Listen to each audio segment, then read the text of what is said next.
From the Xavier University Television Studio, this is Xavier News. Your campus, your region, your world. This is Xavier News.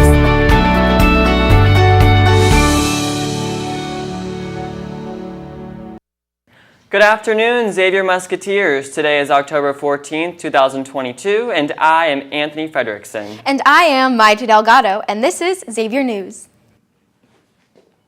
Now that we reach the middle of October, fall is in full swing. Here are some fun events happening this fall. Kings Island's haunt continues every Friday, Saturday, and Sunday until the 30th of October. If you're looking for other spooky spots nearby, the USS Nightmare is now boarding in Newport, and the Dent Schoolhouse might be scarier than midterms. Closer to home and less on the scary side, the SAC is hosting their final Muskies After Dark tonight and then tomorrow. Join them in celebrating the nation's largest light show with Blink. In campus news, if you're an upperclassman, then chances are you filled out your housing application and are ready to get your room set for next year. Room selections have been officially announced, and be sure to check Housing Self-Service to learn when and where to select your room for next year. Xavier Theater's production of Something Rotten opens tonight. Maine Swift has been following the progress of this play. Enjoy this sneak peek. It's a musical, and nothing's as amazing as a musical, with song and dance and sweet romance and happy endings happening by happenstance. Bright lights, stage fights, and a dazzling chorus. You want to be great, then you gotta create a musical. Looks like a fun show. Be sure to buy your tickets before they sell out. In other news, registration to vote closed this past week, which means election season is now in full swing. Voting by mail and early in-person voting is now open, with General Election Day set for Tuesday, November 8th from 6:30 a.m. to 7:30 p.m. Be sure to visit voteohio.gov to find out where to go to vote before the big day. Over the weekend, a viral clip was posted in which an iPhone 14 called 911 about the owner of the phone, who was reported to be in a severe crash and was not responding to the phone. It turns out the call was made falsely by an iPhone 14 Pro while on the Mystic Timbers roller coaster at Kings Island here in Cincinnati. The primary issue comes from the background noise in the clip, which is revealed to be people on a roller coaster. Besides the instance, there have been multiple other emergency calls made in similar situations, with at least 6 other reports coming from Kings Island. While no significant response has been heard from Apple, for the time being, anyone looking to enjoy roller coasters with their iPhone 14 should go into the emergency SOS settings and turn the call after severe crash option. Just be sure to enable it after. Now on to some movie news. David O. Russell's newest movie, Amsterdam, has a star-studded cast with a very busy plot. But there is no payoff, unfortunately. Apparently, there has been some backlash from the films due to the director's controversial and notorious behavior. There have been allegations of abuse and misconduct towards his talents, specifically to Amy Adams from one of David's precious films, American Hustle, from 2013. We may have spoken too soon when we said, "Don't worry, darling," could be one of the worst films of 2022. Amsterdam is definitely a strong contender for that title. The upcoming DC Comics movie, The Flash, is facing controversy involving its lead actor, Ezra Miller, as they are reportedly staying in their role in the film despite their multiple recent arrests. The studio debated firing Miller and scrapping the movie altogether, but they ultimately decided to bring Miller back to finish the production, even after disappearing with a minor for several days. Actress Isaiah Ray spoke out about the situation, saying that Hollywood is wrong in doing this and should not be protecting criminals like Miller. The movie is set to release in June of 2023, but there are several delays as expected as a result of the controversy. According to an entertainment journalist, the upcoming MCU movie Blade is facing major rewrites to its script mere weeks before shooting is set to begin. The original script is said to have only 2 lackluster fight scenes in the span of 90 pages, leaving its main actor, Mahershala Ali, very frustrated. They have reportedly brought on screenwriter of acclaimed series Moon Knight, Beau DeMaio, to help with the rewrites. This follows shortly after the news of director Bassam Tariq leaving the project entirely. Although it is unclear if this is related, All of this has led to the movie being put out hold entirely, with all production stopped for the time being.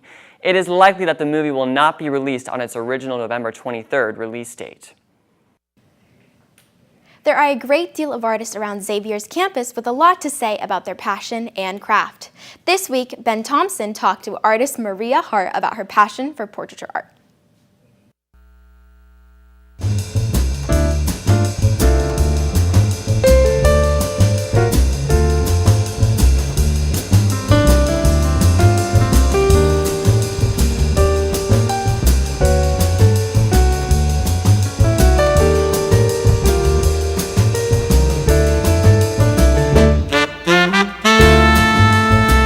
Something that I love about portraiture is just everyone has like very tiny quirks about them, either in like their movement, their like normal facial features. Everything has like something that you can just kind of characterize, and trying to bring that out with a painting is really fun. It's really challenging, but it's really fun. But there's this portrait, you can definitely tell when a portrait artist hates a person or loves a person. There's this one where Nelson Shanks painted, oh my goodness, I forgot his name.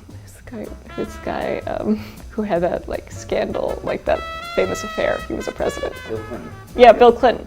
He painted Bill Clinton, and it's a completely normal portrait, but then you can see like a little shadow of the dress on there. He got in a lot of trouble. He had to repaint it, but yeah, like the way that like they just accentuate certain features and like the colors that they use, you can just like it invokes a feeling, and you always know kind of what it is.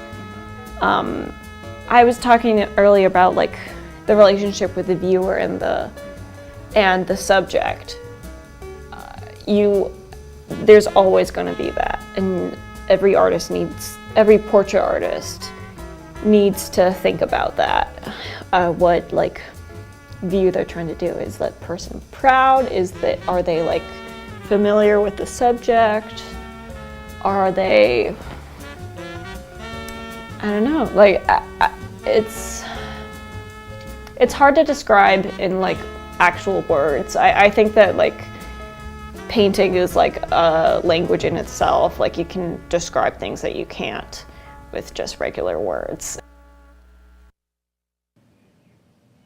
On Friday, September 30th, Ukrainian President Volodymyr Zelensky made the announcement that Ukraine has formally applied to join the NATO alliance in the midst of a war with Russia.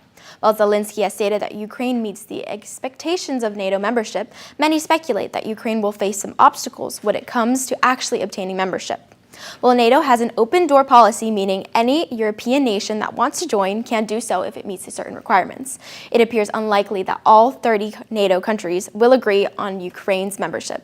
They are fearful in accepting Ukraine's application to join NATO because it may increase the risk of being pulled into the current war with Russia.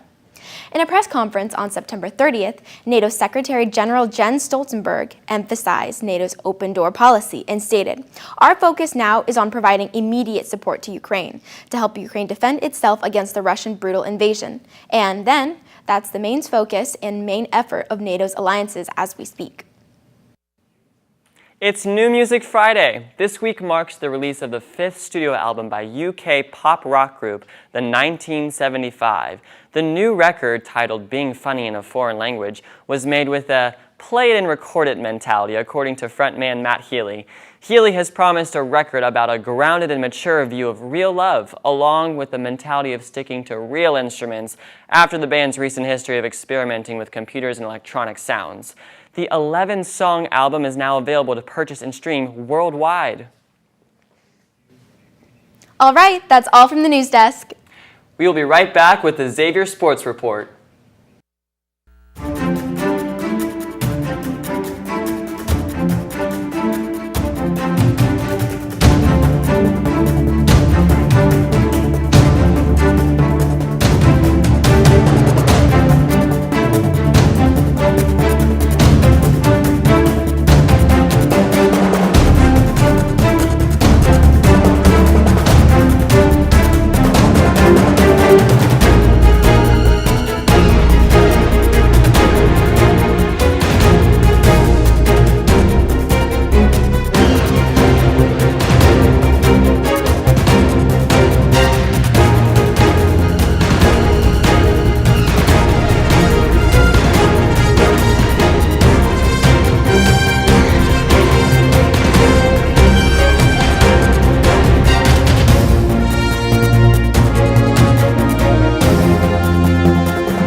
Hello everybody, my name is Drew Collins and you're watching the Sports Report. As always, let's get started with the professional sports in the tri-state. The Cincinnati Reds this season, well, it's finally over. They finished with the second worst season in franchise history, going 62-100. Oh, and by the way, the Reds franchise started in 1869. Yeah, let that sink in. Lots of questions heading into opening day next year. On the west side, FC Cincinnati beat DC United earlier in the week. That means they play their first playoff game in franchise history. This will be tomorrow against the New York Red Bulls at noon. And just when things were looking up for the Bengals, another crushing field goal loss, this time to the Ravens in Baltimore. The final score was 19-17. A 2-3 record is not ideal for the Bengals heading into Week 5, but the next two games on the schedule should be winnable games. You have the Saints and the Falcons, but nonetheless, the Bengals must start winning some divisional games. Now it's time to start with the campus sports recap this week. Men's golf hosted the Xavier Invitational Tuesday. They placed 10th out of 12 teams. Men's soccer matched up against Creighton on Wednesday, where they won 3-1. They are now ranked 13th in the country. Absolutely amazing. Oh, and by the way, they still haven't lost a game this year. This weekend's preview starts with Xavier Cross Country opening the year at the Bradley Pink Classic today. Best of luck. Women's tennis travels north to Columbus to take place in the Buckeye Invite today as well. Good luck, ladies. The volleyball team travels to Chicago to meet with DePaul. They look to improve their Big East record to 4-3. This match will be at 6 p.m. tonight. Men's soccer will also meet with DePaul. They will play tomorrow at 2 p.m. Last but not least, for the weekend preview, women's lacrosse will travel to Wisconsin to face off against Marquette.